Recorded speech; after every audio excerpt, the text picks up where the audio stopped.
all the time. I love it. Yeah, I mean, yeah, I'll jump at any opportunity they ask me to say it. I'm always down. Yeah, it's always nice when you get good Trevor every now and then is a good one to say. But Josephine, you got to tell me. Yeah, 2020's been kind of dull. It's like someone's playing a game of Jumanji and they just need to finish it, you know? Fair enough. Hey. Hello, followers. Hey. Y de que ya la he perdido. Well, Joe Hero, last time I saw you in Spain, you were only beginning to experience the intensity of this fandom. Since the successful opening of the first film, how would you say that has changed your lives? I think when we saw you was probably in the middle of us kind of learning about the fandom and the size of it and how passionate they all are.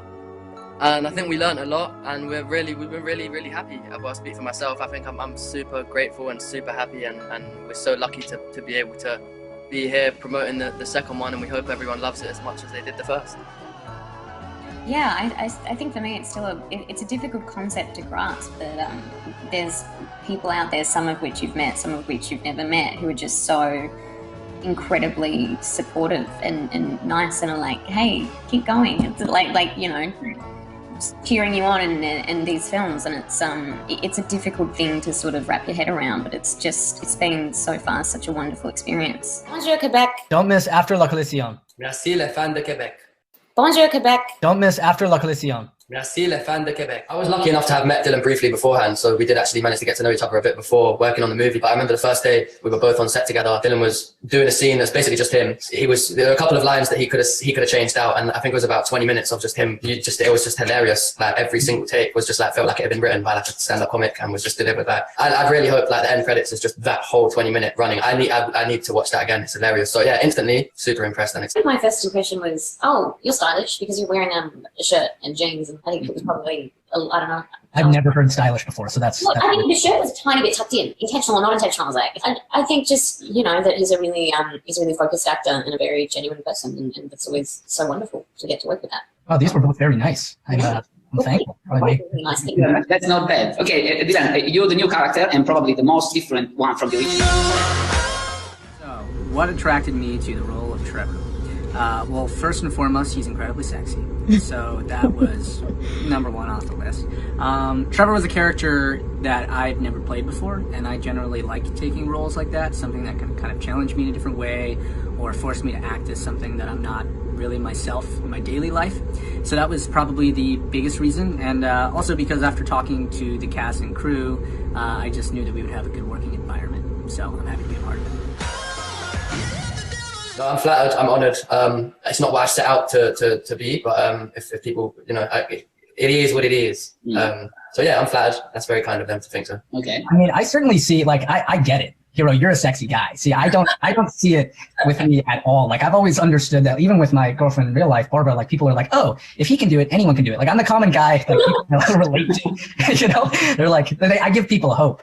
I don't think I'm much of a sex symbol. It makes you uncomfortable, and I talk to all of you. No, because I think, you know, that stuff, it's really professional and it's super choreographed, and I think we're lucky that we've already worked together before, and it was a lot of the same crew, so I think it was probably, if anything, easier doing it the second time around, just because we were so familiar with all the like. Yeah. I think everything gets easier the more you do it.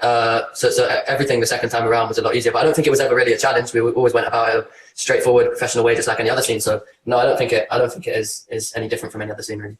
I actually was kind of without spoilers. I didn't have obviously nearly as much as they did. Outside of all that, I think everyone on the set is very professional. And I think when you're doing it in a professional setting like that, shouldn't. Brother and I really don't discuss work with each other. I know that's not like a fun answer, but we don't really discuss work with each other. We discuss everything else, kind of except for work.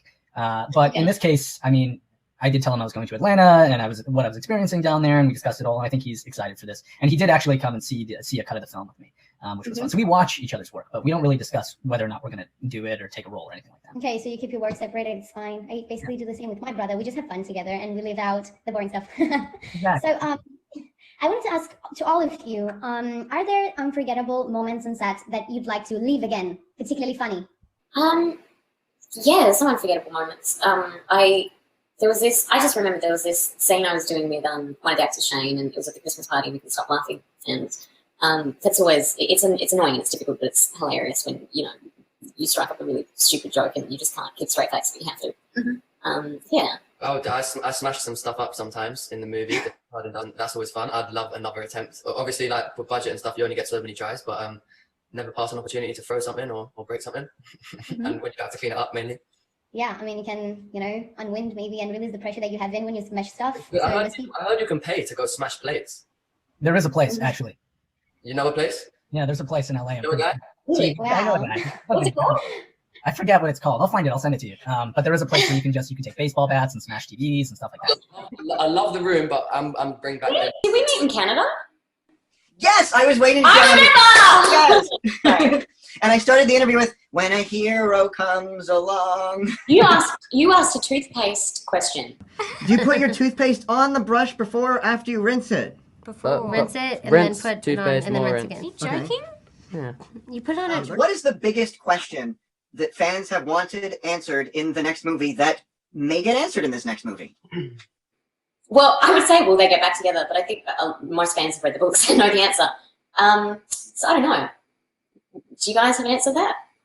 Hopefully they got a lot of questions. Hopefully we answer a lot and then deliberately don't answer some other ones. So they have to keep coming back. I feel like I see a lot of questions about Harden's backstory, which I feel like. Yeah, we definitely get to explore that a bit further, which is nice. Yeah, I think that the big one is can love overcome the past? Can love conquer what stands in its way? Myself. Really? Yes. Did you watch the first one? I did. I just feel like in general, watching yourself act, it's never. I don't know. Sometimes it's helpful, but sometimes it's just not. So I'm gonna go with me. And Dylan, are you at all prepared with what this movie is going to do to your life and how it's going to change your life? I mean, just for general clarity, I'm never prepared, literally ever. So I think I don't know if I could be, even if I wanted to. But I will say I'm looking forward to it. It seems like it's all going to be good. Yeah, fair. And I guess the ball in the background is what you used to get in shape for the movie? Yeah, which speaks again to my unpreparedness. I think I've used it once or twice over. So let's dive right in. Do you put mustard on your hot dog before or after ketchup? Same time. How's that possible? Am I allowed to say never? I'm not a mustard guy. I thought you were going to say you're a ketchup guy. Yeah, I'm definitely a ketchup guy. So after then, I guess. Okay. Josephine? After, but like if it's there, if it's not there, I'm not going to stick it out. Okay. Do you close your eyes before or after your lips touch for a kiss? Harden likes to keep them open for sure. It's a conscious decision, especially in a late scene, to like keep them open. But yeah, everyone noticed that. After. I think it's good to stare at it and just to never. I think never is the correct answer. You guys just stare open-eyed into each other's faces that close? Yeah.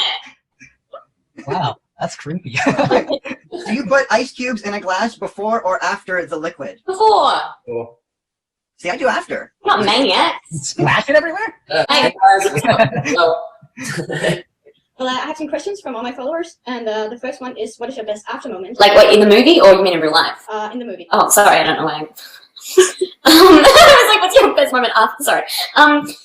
In the movie, we were doing this. I really don't know, but I know there's this thing we were doing in a car with this actress, and she was just sort of riffing and talking. Yeah, Clay. And and one of the notes was just make them laugh, and just some of the stuff she was doing, it was.